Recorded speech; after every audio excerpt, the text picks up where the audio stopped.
किसान भाइयों, जब गेहूं की फसल 20 से 25 या फिर 30 दिन के आसपास हो जाती है तो इस टाइम पीरियड में पीलापन आने की संभावना बढ़ जाती है। तो इस पीलापन को कैसे दूर करें और पीलापन इस समय गेहूं में क्यों आता है? कौन कौन सी वजह है जिससे पीलापन इस समय आता है? साथियों, यह पहली सिंचाई और दूसरी सिंचाई के आसपास पीलापन क्यों आता है, क्या वजह है, क्या इस वीडियो में हम इसी विषय पर बात करेंगे। तो चलिए शुरू करते हैं। साथियों, सबसे पहले बात करें तो गेहूं के जड़ों में इस समय बीमारी का प्रकोप हो जाता है जिससे पीलापन आ जाता है। बाकी पोषक तत्वों की कमी से भी पीलापन आता है।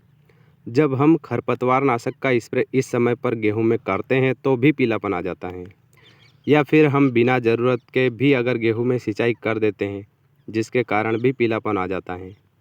बाकी अगर सिंचाई करने के बाद खेत में जल भराव की स्थिति बनती है, उस स्थिति में भी पीलापन आ जाता है। तो साथियों, कई वजह हो सकती हैं इस समय पीलापन आने की। साथियों, इस समय गेहूं की जड़ों में 2-3 प्रकार की बीमारियां देखने को मिलती हैं, जिसमें जड़ माहू है, दीमक है, नीमाटोड है। साथियों, नीमाटोड में क्या होता है कि गेहूं की जड़ों में गांठें बन जाती है और पौधे की जड़ों का विकास रुक जाता है। इस वजह से भी पौधे में नई जड़ें नहीं निकल पाती, तो भी पीलापन आ जाता है। साथियों, अगर नीमाटोड की समस्या है तो इसके लिए आपको 30 से 40 किलोग्राम यूरिया के साथ कार्बोफ्यूरॉन 3% के नाम से जो कीटनाशक आता है दानेदार फार्म में, उसको 5 किलोग्राम प्रति एकड़ के हिसाब से यूरिया के साथ डालें और उसके बाद सिंचाई कर दें।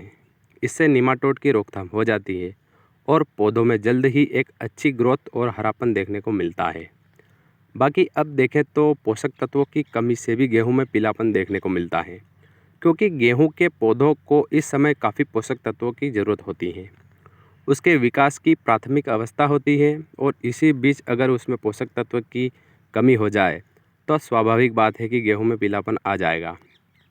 तो इस समय पौधों को ज़्यादा खुराक चाहिए, ज़्यादा पोषक तत्व चाहिए। तो इस समय हमें गेहूं की फसल में ज़्यादा से ज़्यादा खुराक देनी चाहिए, जिससे हमारी फसल बिल्कुल हरी भरी चलती रहे। जैसे कि यूरिया के लिए मैं बात करूं तो 30 से 40 किलोग्राम प्रति एकड़ के हिसाब से यूरिया लें। और अगर आपने बुवाई के वक्त जिंक का प्रयोग नहीं किया या कम किया है तो इस समय यूरिया के साथ जिंक का प्रयोग अवश्य करें, क्योंकि इस समय जिंक काफ़ी मदद करता है। पौधे के फुटाव में ज़्यादा से ज़्यादा टिलर्स निकालता है, कल्लों की संख्या बढ़ाता है, खेत में पौधों की घनत्वता काफ़ी बढ़ जाती है, जिससे हमारा उत्पादन अच्छा आता है। साथियों, यह यदि मात्रा की बात करूं तो जिंक 21% वाला आता है, वह आप ले सकते हैं। 1 एकड़ के हिसाब से यदि आपको 33% वाली जिंक मिलती है तो 5 किलोग्राम आपको लेनी है। और यदि गेहूं की बुआई करते वक्त आपने यह डाली थी तो आपको इस डालने की कोई आवश्यकता नहीं है, या आप जिंक का स्प्रे भी कर सकते हैं यदि काफ़ी कम खर्चे में हो जाता है। साथियों, इसकी कितनी मात्रा लेनी है इसकी बात हम बाद में करेंगे। यहाँ पर आप अगर सल्फ़र डालते हैं तो 30 से 40 किलो प्रति एकड़ के हिसाब से 80% WDG वाला सल्फ़र रहता है।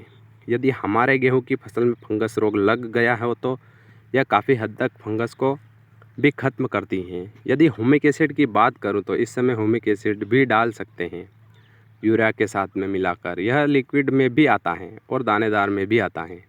यदि आप इसका स्प्रे करते हैं तो यह काफ़ी कम खर्चे में हो जाएगा। आपके पौधों के नीचे की मिट्टी में जो पोषक तत्व पड़े हैं उनको एक्टिव करके पौधों तक पहुंचाना इसका काम होता है।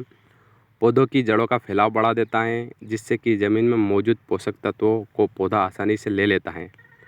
तो इस प्रकार से यह काम करता है। बाकी इसके स्प्रे के बाद गेहूं में पीलापन खत्म हो जाता है। साथियों, यह सब करने के बाद भी अगर आपकी फसल में फिर भी कहीं कहीं पीलापन दिखाई दे रहा हो तो आप 19-19-19 के नाम से NPK आता है, इसका स्प्रे दे सकते हैं। इसका भी गेहूं की फसल में शानदार रिजल्ट देखने को मिलता है। यह पोषक तत्वों की पूर्ति पत्तों के द्वारा कर देता है, जिससे भी हमारी फसल स्वस्थ और हरी भरी हो जाती है, जिससे हमें एक अच्छा उत्पादन देखने को मिलता है।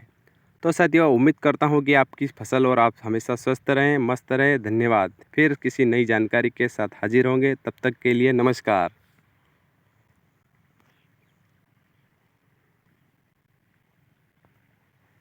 अभी तक पूजा